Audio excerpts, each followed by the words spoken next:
Shalom Bapak Ibu. Pada pagi hari ini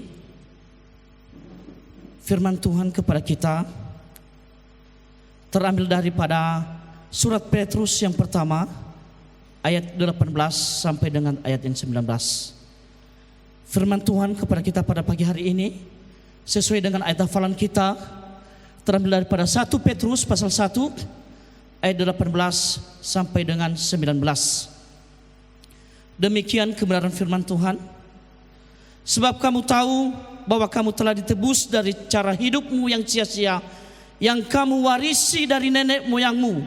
Itu bukan dengan barang yang fana, bukan pula dengan perak dan emas atau emas, melainkan dengan darah yang mahal, yaitu darah Kristus yang sama seperti darah anak domba yang tak bernoda dan tak bercacat.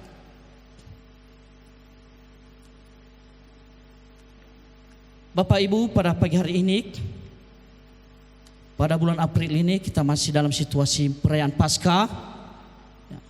Di mana-mana Bapak Ibu orang memperingati Paskah, meskipun kemarin pada awal bulan April kita telah merayakan Paskah, namun berlanjut sampai pada akhir bulan April ini kita terus merayakan Paskah.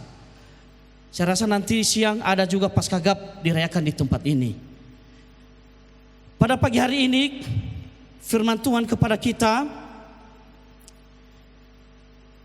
yang ditulis oleh Rasul Petrus.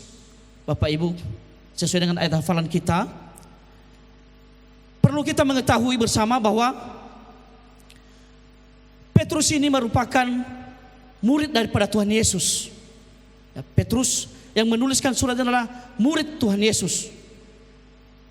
Surat Petrus ini ditulis pada masa 60 sampai dengan 65 Masehi. Nah, jadi surat Petrus ini, ketika dia menulis surat ini Bapak Ibu, dia menunjukkan surat ini kalau kita membaca di ayat yang pertama dari surat Petrus ini pasal 1,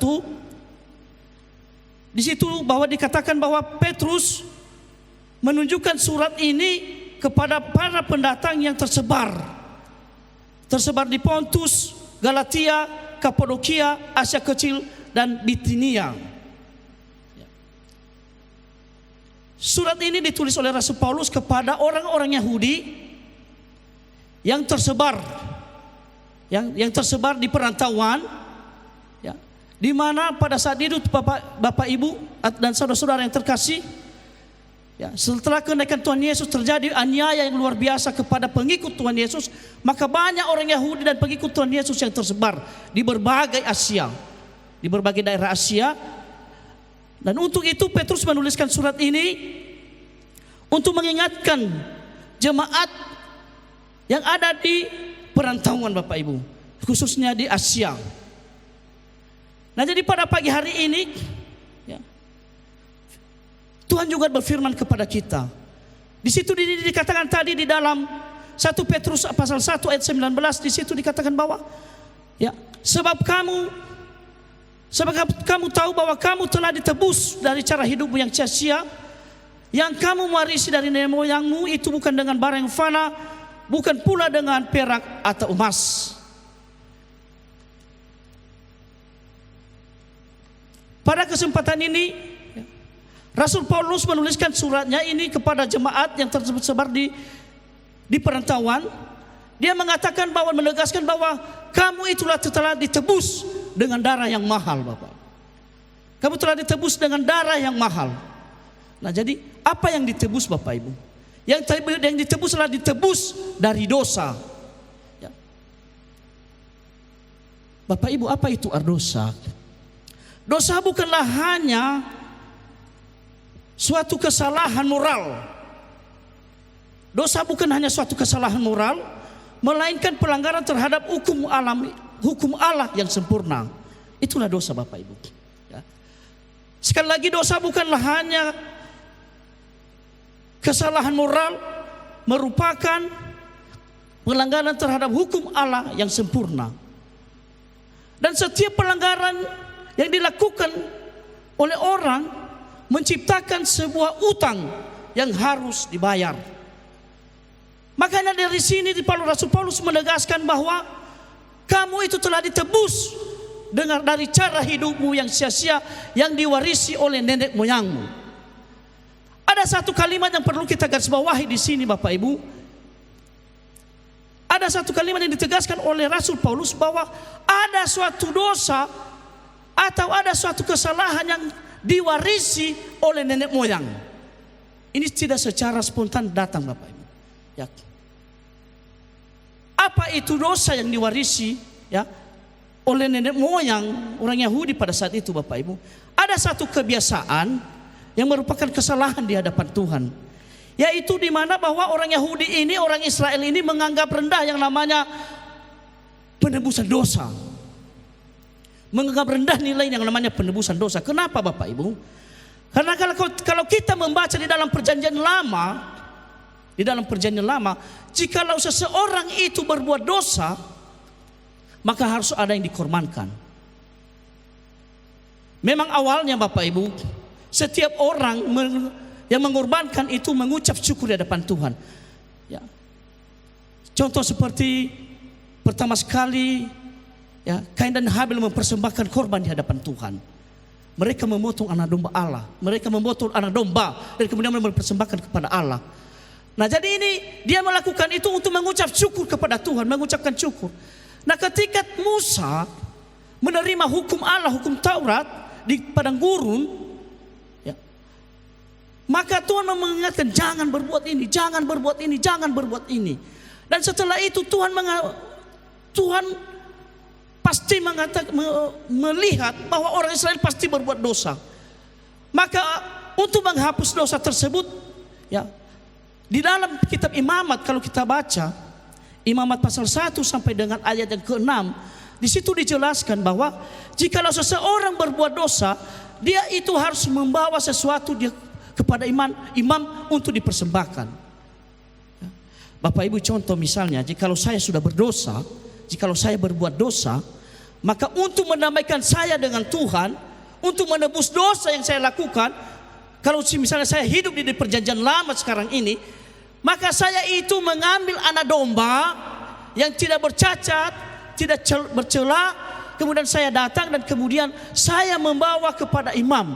Dan kemudian imam itu nanti menyuruh saya meletakkan tangan di atas kepala domba itu sebelum disembeli, dan kemudian setelah saya mengaku dosa dan kemudian domba itu disembeli oleh imam, dan kemudian darahnya dipercikan kepada orang itu, dan kemudian darahnya dibawa masuk, dipercikan ke dalam ke tabut perjanjian Allah, dan kemudian lemaknya dikeluarkan, semua isi perut lemaknya, umbai hati, dan kemudian dibakar di atas mezbah pembakaran, dan kemudian dipersembahkan kepada Tuhan.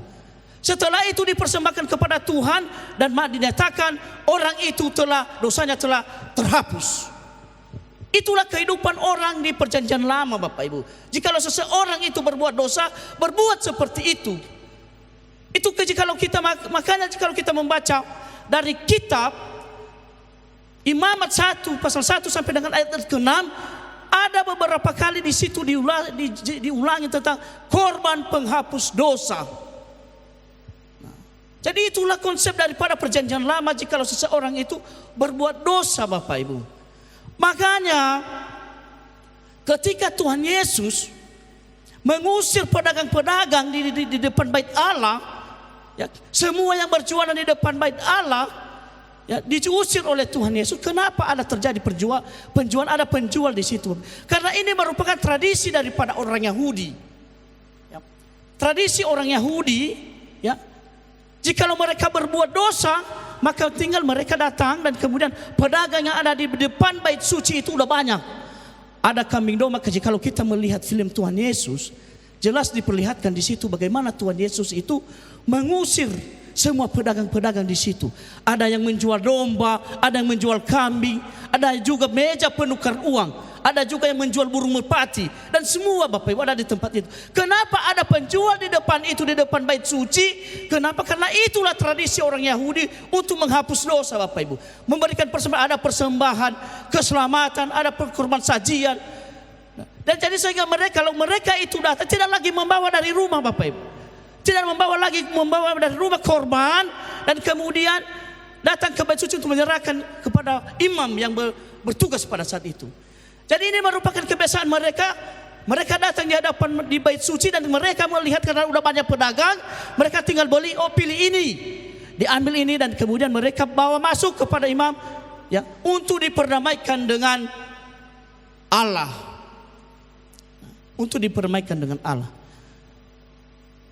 Namun kebiasaan-kebiasaan sampai di situ, Bapak, kebiasaan tersebut, apakah hanya sampai di situ orang Yahudi takut dengan dosa? Tidak, Bapak Ibu. Ya. Mereka menganggap bahwa penebusan itu terlalu gampang. Penebusan salah itu terlalu mudah. Ya. Tinggal mengambil anak domba dan kemudian diantar kepada imam, disembelih dan kemudian dipersembahkan kepada Tuhan dan diperdamaikan dengan orang tersebut. Diperdamaikan dengan orang tersebut, diperdamaikan dengan Allah. Jadi tradisi yang seperti ini yang ditantang oleh Rasul Petrus mengingatkan kepada jemaat-jemaat yang ada di perantauan, mengatakan bahwa ada tradisi dari nenek moyang yang salah tentang penebusan, Bapak Ibu, penebusan dosa.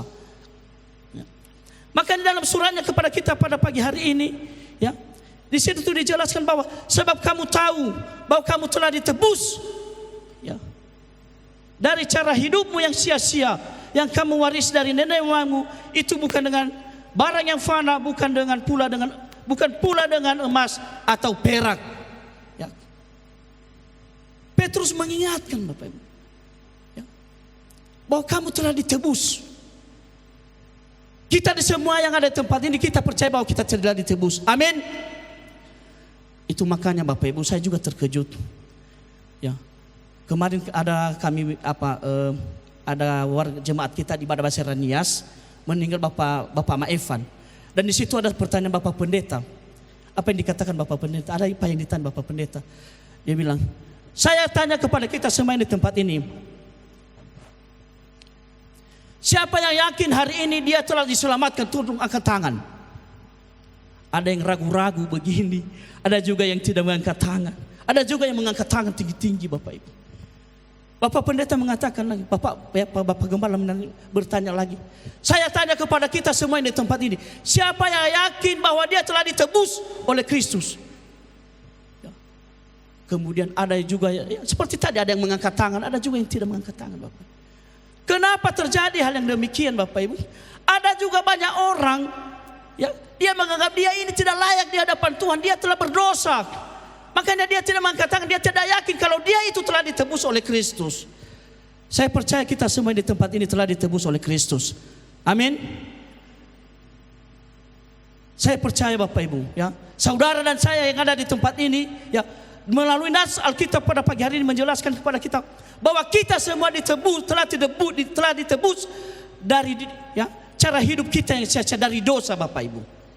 Nah, jadi pada pagi hari ini, ya, Tuhan mengingatkan kita, ya, bahwa kita pasti percaya setiap kita yang di tempat ini telah ditebus oleh Tuhan Yesus dengan darah yang mahal.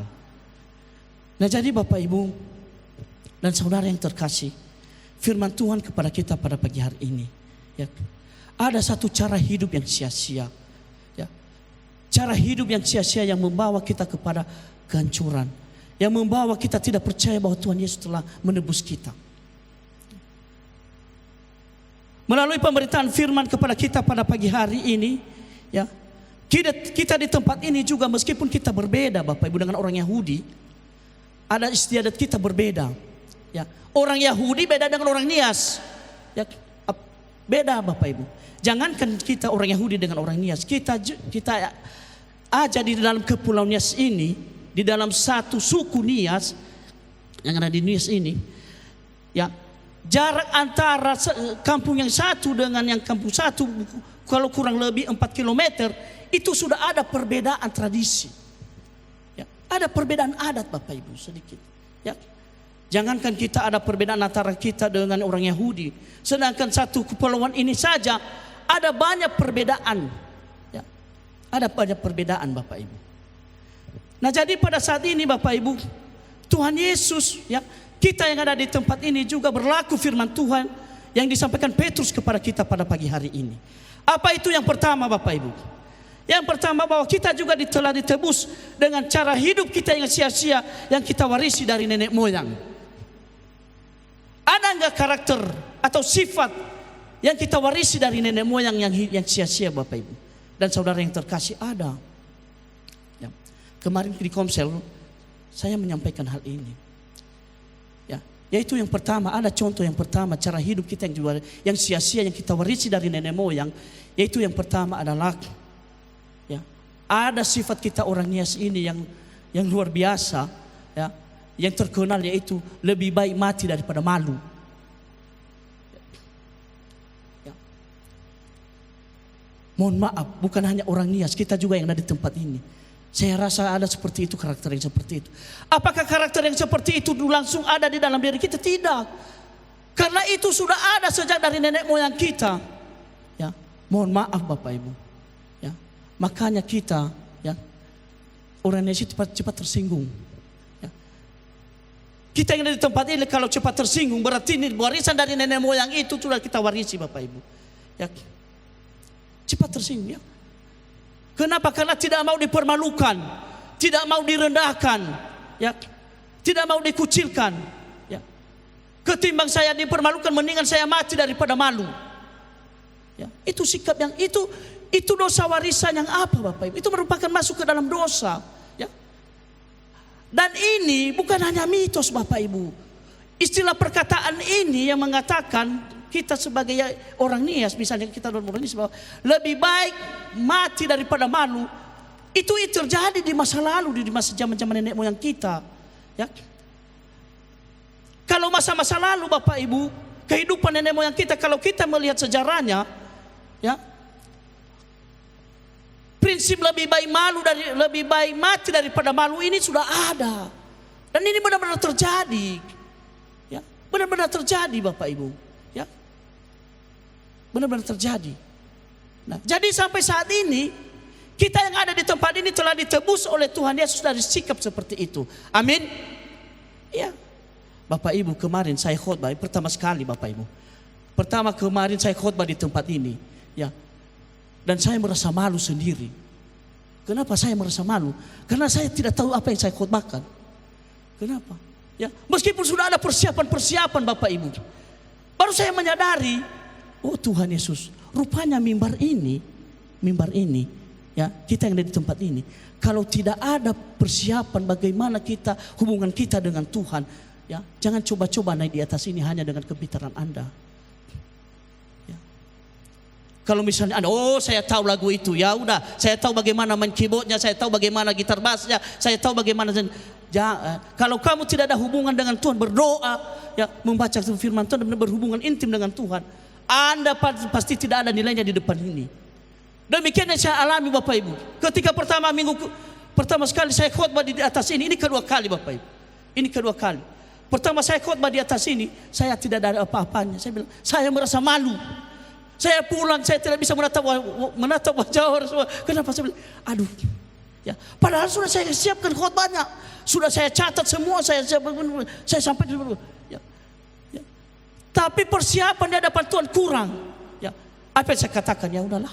Ya, ini merupakan pengalaman bagi kita, pengalaman bagi saya. Ya, saya rasa mungkin kedua kalinya nanti ada peningkatan. Amin Bapak Ibu. Ya, lebih baik saya malu. Ya, karena saya hidup di dalam perjanjian baru. Ya, kalau orang dulu zaman dulu, dia bilang lebih baik saya mati daripada malu. Ah, itu yang salah. Sikap itu yang salah. Saya menyadari karena Kristus telah menebus saya, makanya saya mengatakan, wah, lebih baik saya malu daripada saya mati. Ya. Itu merupakan dosa warisan Bapak. Itu merupakan warisan daripada nenek moyang. Sikap warisan yang diwarisi oleh nenek moyang, sehingga sampai saat ini turun kepada kita. Dan kita percaya bahwa kita di tempat ini tidak akan mewarisi karakter seperti itu. Amin. Iya. Dan yang kedua Bapak Ibu, apa yang kedua?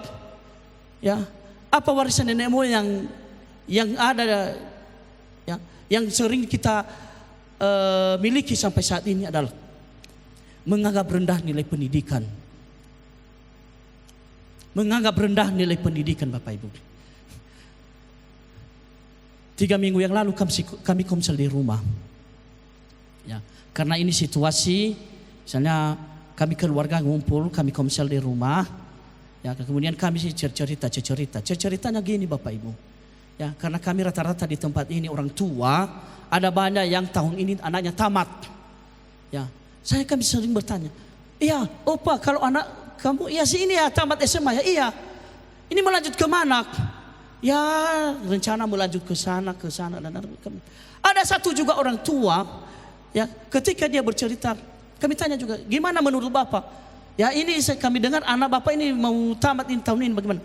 Ya, kalau menurut saya, ya jujur ya kalau menurut saya, dia bilang, jujur kalau menurut saya, ya lebih baik saja dia menikah, gak usah lagi melanjut sekolah. Nah itu karakter itu Bapak Ibu. Ya, karakter yang seperti itu tidak muncul secara tiba-tiba. Kenapa? Karena sudah ada dari nenek moyang kita. Sikap yang seperti itu, ya apa istilahnya dulu Bapak Ibu? Banyak anak banyak rezeki. Ya, kalau zaman sekarang Bapak Ibu, jangankan 5 orang, 2 orang saja sudah pening mengurusnya, ya kan? Jangankan dulu yang 5 orang, 2 orang saja sudah punya anak, pening mengurus Bapak Ibu. Ya, itu warisan nenek moyang, ya, sikap warisan nenek moyang yang tidak sesuai dengan kebenaran firman Tuhan. Ya, menganggap rendah nilai pendidikan Bapak Ibu. Ya, kalau zaman dulu Bapak Ibu, jangankan orang sudah dewasa bertunangan, sedangkan masih di dalam kandungan saja, ya. Jikalau misalnya dia jalan-jalan ke tetangganya, kau hamil ya, ya begini, oh iya ya, oh kita tunangan lah, ya. Bayi masih di dalam kandungan, udah tunangan. Itu kehidupan zaman dulu. Itu kebiasaan nenek moyang dulu Bapak Ibu. Makanya sampai saat ini, ya kita di tempat ini Bapak Ibu memikir, ngapain ya kita memang tidak berpikir seperti itu. Tapi kalau kita keliling-keliling, Anda mutar-mutar 10 km dari sini, 10 km ke sana, 10 km ke sana, Anda bercerita, pasti ceritanya seperti begitu banyak. Ya. Karena kami sering pelayanan di tempat-tempat di luar ini, di kampung-kampung sana. Ya. Banyak cerita ini kami dengar. Oh bagaimana anakmu sudah mau tamat ya? Iya mau tamat anak saya. Jadi bagaimana rencana mau dilanjut ya Pak? Yang mau lanjut sekolah gini. Ada loh yang beasiswa ini. Oh enggak, ya rencana mau dinikahkan saja. Itu dia. Ya kan? Sehingga nilai-nilai tersebut Bapak Ibu yang diwarisi oleh nenek moyang turun kepada kita sampai pada saat ini. Makanya pada saat ini kita percaya bahwa kita tidak ditebus dari cara hidup yang seperti itu. Amin. Iya Bapak Ibu. Ya. Nah jadi yang ketiga Bapak Ibu yaitu adalah ada prinsip ya. Ada yang ketiga adalah tidak tahu arah tujuan hidup bagaimana. Ya. Kita yang di tempat ini kita telah ditebus oleh Tuhan Yesus. Kita percaya bahwa kita akan berhasil. Amin. Kalau kita melihat bagaimana kehidupan kita 5 tahun lalu, 10 tahun yang lalu, 15 tahun yang lalu, mungkin kita bisa menangis, oh Tuhan, terima kasih sampai saat ini aku boleh seperti ini karena anugerah-Mu. Kenapa? Karena Tuhan Yesus telah menebus kita. Amin. Ya Bapak Ibu. Jangan tanya Bapak Ibu, saya yang berdiri di atas ini, masa-masa lalu saya itu suram Bapak Ibu. Ya. Saya ini dulu tukang berkelahi. Ini kesaksian Bapak Ibu. Makanya Bapak Ibu sampai kemarin ini bekasnya di atas kepala ini, ya ada bekasnya ini Bapak Ibu, ya kan? Karena darah emosi, karena terbawa dari kebiasaan-kebiasaan masa lalu. Ya, karena saya dulu waktu di lingkungan ini Bapak Ibu, ini lingkungan kami dulu, lingkungan kami. Tahu sekali kami persis tempat gereja ini dan ini, tempat kami bermain-main dulu ini lingkungan ini, ya tempat kami bermain-main, ya. Kami di tempat, karena saya anak pertama Bapak Ibu, ya anak pertama sering disiksa teman-teman Bapak Ibu. Makanya kalau misalnya karena sering saya disiksa, saya juga ya mau kalau berantem lah, ya kan? Mau babak belur bagaimana ya begitulah ceritanya, ya kan? Yang penting nantilah urusan, yang penting main dulu kan, main hajar dulu gimana kan? Nah, jadi sampai Bapak Ibu kemarin Tuhan memukul ya, diingatkan Tuhan jangan seperti itu, ya kan? Dan ada banyak Bapak Ibu, ada banyak yang perlu yang saya benahi. Bersyukur kepada Tuhan. Itu kemarin saya bercerita Bapak Ibu. Kemarin saya itu kan mengalami sedikit kecelakaan, ya. Saya digebukin orang dan kemudian saya memegang besi. Saya memegang besi Bapak Ibu, saudaraku. Dan kemudian saya bersyukur. Bukan saya tidak bisa memukul mereka dengan besi itu. Bukan saya tidak bisa saya memukul. Ya, saya bersyukur ketika saya bersyukur, oh Tuhan terima kasih. Coba sekarang kalau misalnya saya itu udah memukul, keluar juga darah di kepala mereka dan bagaimana mereka misalnya mengalami yang namanya luka, saya sekarang ada di Polres. Dan saya tidak berdiri di depan ini, tidak berani lagi. Jamin 100%. Ya kan? Jamin 100%. Ya. Saya tidak berani lagi menyampaikan kebenaran firman Tuhan. Kenapa saya malu, Bapak Ibu? Ya, saya malu berdiri di depan ini.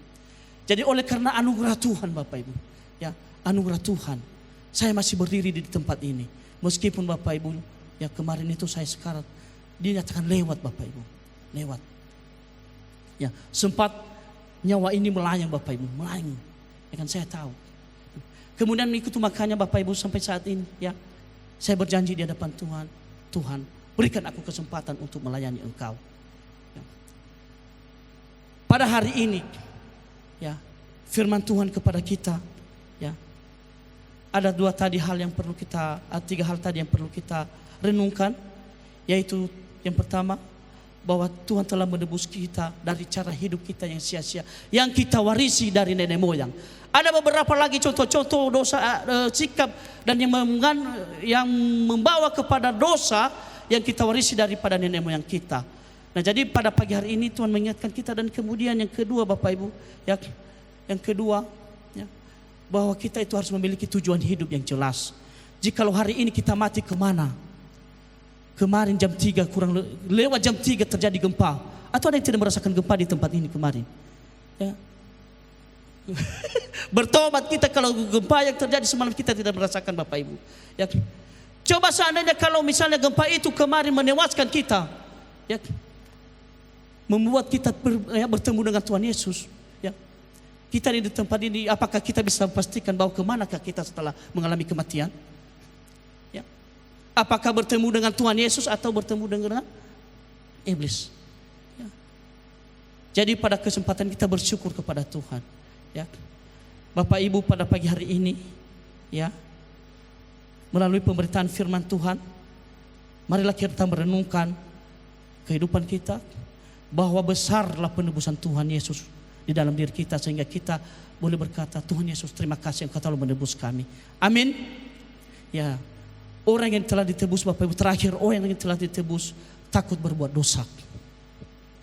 Itu yang terakhir Bapak Ibu. Orang yang telah ditebus dia itu takut berbuat dosa.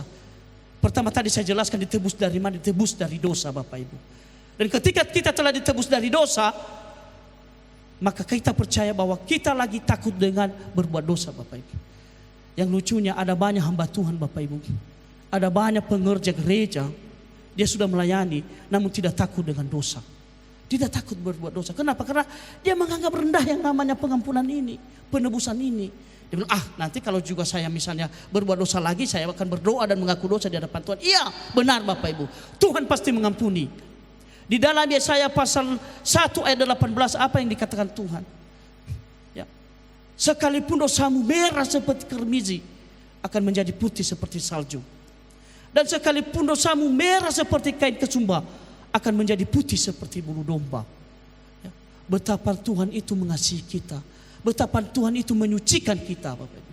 Jadi kita yang sudah ditebus Tuhan hari ini, ya, kita yang mestinya takut dengan berbuat dosa. Amin Bapak Ibu. Ya, kita takut dengan berbuat dosa. Jadi Bapak Ibu, tidak panjang lebar pemberitaan firman Tuhan kepada kita pada pagi hari ini. Kenapa? Karena kami sudah terbiasa dengan ibadah Basilica Nias. Kami di ibadah Basilica Nias Bapak Ibu, tidak terlalu lama sekali khotbah. Ya, kalau terlalu lama khotbah, nenek bertanya nanti.